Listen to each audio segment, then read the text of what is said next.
ఈ సీజన్లో దొరికిన ఛాన్సెస్ను యూటిలైజ్ చేసుకొని చాలా మంది ఆటగాళ్లు మ్యాచ్ ఫినిషర్స్గా మారిపోయారు. కొంతమంది 1-2 మ్యాచెస్తోనే టీంల వల్ల పొజిషన్ లాక్ చేసుకున్నారు.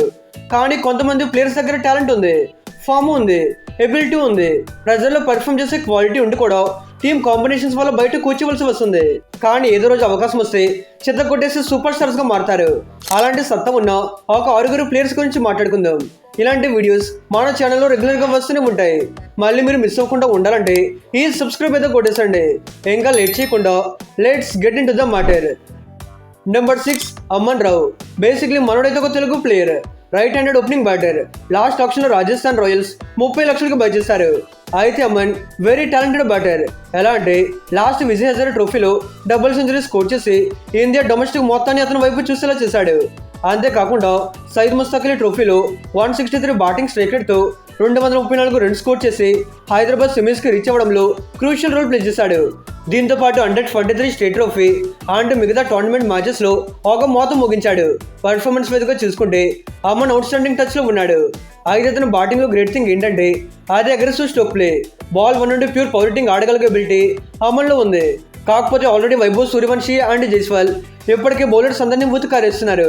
ఎవరు కూడా కాంప్రమైజ్ కాకుండా కొడుతున్నారు. ఇలాంటి పిచ్చెక్కించే పవర్ హిట్టర్స్ ఉన్నప్పుడు మేబీ అమన్కి ఛాన్సెస్ రాకపోవచ్చు అనిపిస్తుంది. ఇన్ కేసు ఎవరికైనా ఇంజరీస్ అయితే కానీ అవకాశం ఉండకపోవచ్చు. ఇలాంటి మంచి బ్యాటర్ బెంచ్ పైన ఉండిపోకుండా ఆడాలని కోరుకుందాం. నెంబర్ 5 తేజస్వి సింగ్ దయ్యా. ఈ సీజన్ స్టార్ట్ అవ్వక ముందు ఏదైనా ప్లేయింగ్ ఫాల్లో ఆడతాడు అనుకున్నాం. ఎందుకంటే తేజస్వి ఒక wicket keeper, usually finishing batter. ఇతనిలో ఉండే పవర్ హిట్టింగ్ పొటెన్షియల్ చూసి లాస్ట్ ఆప్షన్లో కేకేఆర్ 3 కోట్లు కొనేశారు. ఎలానో టీంలో ఇండియన్ వికెట్ కీపర్ లేడు, ఫినిషింగ్లో రసల్ని రిప్లేస్ చేయగలిగే ఒక ఫినిషింగ్ బ్యాటర్ కావాలి కదా. సో స్టార్టింగ్ మ్యాచెస్ నుండి ఆడిస్తారు అనుకున్నాం. కాకపోతే కేకేఆర్ రూట్ మాత్రం సపరేట్గా ఉంది. మనం ఒకటి అనుకుంటే వాళ్ళు ఒకటి ఆలోచిస్తున్నారు. అంగ్రేజ్ రఘువంశిని మెయిన్ కీపర్గా పెట్టుకుని ఆడుతున్నారు. అండ్ ఫినిషింగ్లో ఫెయిల్ అవుతున్నా కానీ తేజస్వికి మాత్రం ఛాన్స్ ఇవ్వట్లేదు. మీరు ఇతని స్టార్ట్స్ చూస్తే ఎలాగైనా ఆడించాలంటారు. లాస్ట్ కూచ్ బిహార్ ట్రోఫీలో బ్యాక్ టు బ్యాక్ సెంచరీస్ బాధిస్తాడు. ఆ తర్వాత ఢిల్లీ తరపున డెబ్యూ చేసి సయీద్ ముస్తాక్ అలీ ట్రోఫీలో చాలా బాగా రాణించాడు. ఒక మ్యాచ్లో అయితే జస్ట్ 19 బాల్స్లోని 53 రన్స్ స్కోర్ చేశాడు. పర్టికులర్గా చెప్పాలంటే ఢిల్లీ ప్రీమియర్ లీగ్లో చుక్కలు చూపించాడు. జస్ట్ 10 మ్యాచెస్లోని 190 బ్యాటింగ్ స్ట్రైక్ రేట్తో 390 రన్స్ బాధిస్తాడు. దీంట్లో ఒక సెంచరీ ఉంది. 129 సిక్సర్స్తో టోర్నమెంట్లో సెకండ్ హైయెస్ట్ సిక్సర్ స్కోర్ చేసిన బ్యాటర్గా అమర్చాడు. అసలు ఫినిషింగ్లో వచ్చి హైయెస్ట్ సిక్సర్స్ కొట్టడం అంటే చిన్న విషయం ఏమీ కాదు. ఇప్పుడు మీరు చూసుకుంటే కేకేఆర్ ఫినిషింగ్లో గ్రేట్ ఇంపాక్ట్ ఇవ్వలేకపోతున్నారు. ఆ గ్రేట్ పక్కన పెడితే ఒక క్యాజువల్ ఫినిషింగ్ కూడా చేయలేకపోతున్నారు. ఇలాంటి సిచ్యువేషన్లో తేజస్విని పుష్ చేస్తే బాగుంటుంది. బికాజ్ రసల్ లేకపోవడంతో ఆ ప్రెజర్ అనేది రింకు అండ్ రమన్దీప్ ఫీల్ అవుతున్నారు. ఇన్ కేసు అతను వచ్చి క్లిక్ అయితే డెఫినెట్లీ థింగ్స్ అన్ని మారచ్చు. మరి చూడాలి తొందరగా ఛాన్స్ ఇస్తారా లేదా ఇలానే బెంచ్ పైన కూర్చోబడతారా అనేది. Number 4 robin Minz. లాస్ట్ కొన్ని సీజన్స్ నుండి ఈ పేరుని వినే ఉంటారు. అయితే లాస్ట్ 2024 ఆప్షన్లో ముంబై ఇండియన్స్ 65 లక్షల కిందనే కొనుక్కున్నారు. బేసిక్లీ రాబిన్ ఒక వికెట్ కీపర్, ఫినిషింగ్ రోల్లో ఆడుతుంటాడు. లాస్ట్ సయీద్ ముస్తాక్ అలీ ట్రోఫీలో జార్ఖండ్ టీం ట్రోఫీ గెలవడంలో క్రూషియల్ రోల్ ప్లే చేశాడు. 166 బ్యాటింగ్ స్ట్రైక్ రేట్తో 166 రన్స్ స్కోర్ చేశాడు. కోర్స్ లోయల్ ఆర్డర్లో బ్యాటింగ్ చేస్తుంటాడు కాబట్టి తక్కువ రన్స్ ఉన్నాయి. కాకపోతే 166 బ్యాటింగ్ స్ట్రైక్ రేట్ అనేది చిన్న విషయం ఏమీ కాదు. అయితే దీంట్లో 14 బాల్స్లో 31 రన్స్ అండ్ 27 బాల్స్లో 58 రన్స్ లాంటి ఇంపార్టెంట్ నాక్స్ కూడా ఉన్నాయి. ఇవన్నీ కాదు కానీ లాస్ట్ 2 సీజన్స్ నుండి డొమెస్టిక్ సర్కిట్లో కన్సిస్టెంట్ అప్రోచ్ చూపిస్తున్నాడు. ఇతనికి ఐపీఎల్ అవకాశాలు దొరికితే విత్ ఇన్ షార్ట్ టైంలోనే ఎమర్జ్ అవ్వగలిగే సత్తా ఉంది. కాకపోతే ఇప్పుడున్న సిచ్యువేషన్లో ఛాన్సెస్ రావడం కొంతవరకు కష్టమే. ఎందుకంటే already Quinton de Kock and Ryan Rickelton లాంటి ఇంటర్నేషనల్ కీపర్స్ ఉన్నారు. ఒకరు ఫామ్లో లేకపోయినా మరొకరితో రిప్లేస్ చేస్తారు కాబట్టి వికెట్ కీపర్ రోల్లో అవకాశం ఉండకపోవచ్చు. అయితే అతను ఎక్కువగా ఇంపాక్ట్ఫుల్గా రాణించేది నెంబర్ 5 ఫినిషింగ్ పొజిషన్స్ ఉన్నాయి కాబట్టి ఇన్ కేసు నమన్ ధీరహర్, హార్దిక్ పాండ్యా లాంటి ప్లేయర్స్కి ఇంజరీస్ అయితే తప్పిస్తే రాబిన్ మిన్స్ స్టార్టింగ్ 12లో ఉండకపోవచ్చు. నెంబర్ 3 అక్యూబ్ నబీ. ఆప్షన్కి ముందు ఇతని పేరు భయంకరంగా విన్నాం. ఎందుకంటే సయీద్ ముస్తాక్ అలీ ట్రోఫీలో ఇతని పర్ఫార్మెన్స్తో పీక్ లెవెల్ ఇంపాక్ట్ చూపించాడు. జస్ట్ ఓన్లీ 7 గేమ్స్ ఆడి 15 వికెట్స్ లభిస్తున్నాడు. ఈ వికెట్స్ తీసుకున్నాడు కాబట్టి ఏదైనా ఒక్కసారిగా అయిపోయిందని కాదు కానీ ఏదైనా ఎక్స్ట్రీమ్ పేస్ అండ్ స్వింగ్ ఏదైతే ఉందో దానివల్ల రికగ్నైజ్ దొరికింది. నాట్ ఓన్లీ ఒక్క సయీద్ ముస్తాక్ అలీ ట్రోఫీ అనే కాదు, లాస్ట్ రంజీ ట్రోఫీలో జస్ట్ 17 గేమ్స్లోని 60 వికెట్స్ తీసుకున్నాడు. దీంట్లో అయితే ఏకంగా 7 5 వికెట్ హాల్స్ ఉన్నాయి. మరి దీన్ని బట్టి చెప్పొచ్చు ఏదైనా వికెట్ టేకింగ్ ఎబిలిటీ ఏ లెవెల్లో ఉందో అనేది. అయితే కొత్త బాల్తో నబీ చాలా వరకు ఇంపాక్ట్ఫుల్గా రాణిస్తుంటాడు. ఏదైనా బలం మొత్తం స్టార్టింగ్ ఓవర్స్లోనే ఉంటుంది. న్యూ బాల్తో వికెట్స్ తీసుకునే విషయంలో అదేదో పిహెచ్డీ చేసినట్టు పర్ఫార్మెన్స్ చూపిస్తాడు. ఇవన్నీ చూసి లాస్ట్ ఆప్షన్ ఢిల్లీ క్యాపిటల్స్ 8,40,00,000 భారీ ప్రైస్కి కొనేశారు.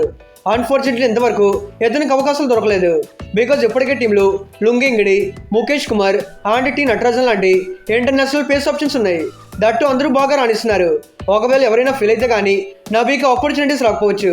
ఏదేమైనా ఛాన్సెస్ దొరికితే చిత్తగొట్టేసే సత్తా ఇతనిలో ఉంది.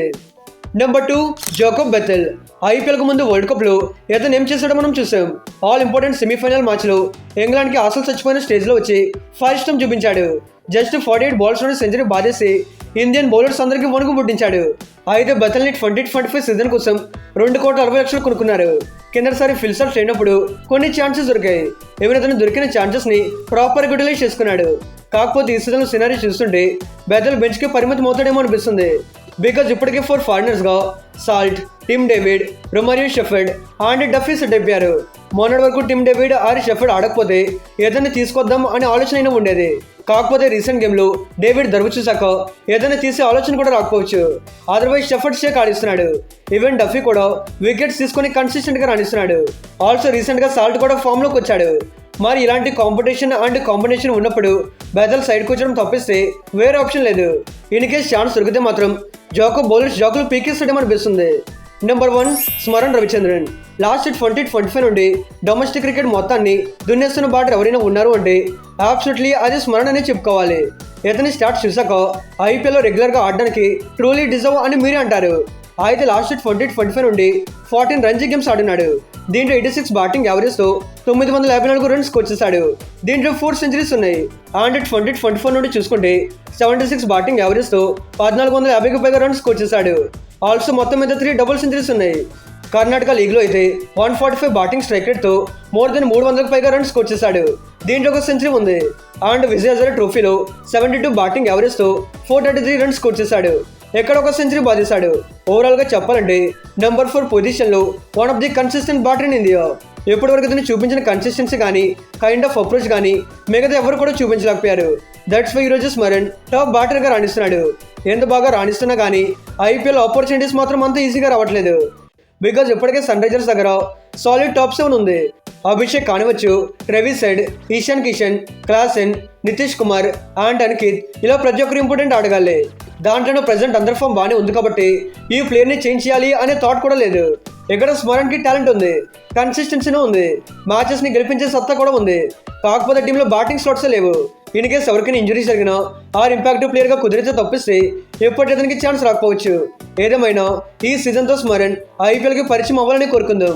వీళ్ళతో పాటు ఇంకా ఏ ప్లేయర్స్కి కమింగ్ సూపర్ స్టార్స్గా మారే ఎబిలిటీ ఉంది అని మీరు అనుకుంటున్నారు? Let me know in the comments. మీరు సబ్స్క్రైబ్ చేసుకుంటే ఇలాంటి వీడియోస్ తీసుకొస్తూనే ఉంటాను. ఇంకా లేట్ చేయకుండా ఈ సబ్స్క్రైబ్ ఏదో కొట్టేసండి. Okay friends, bye, thanks for watching.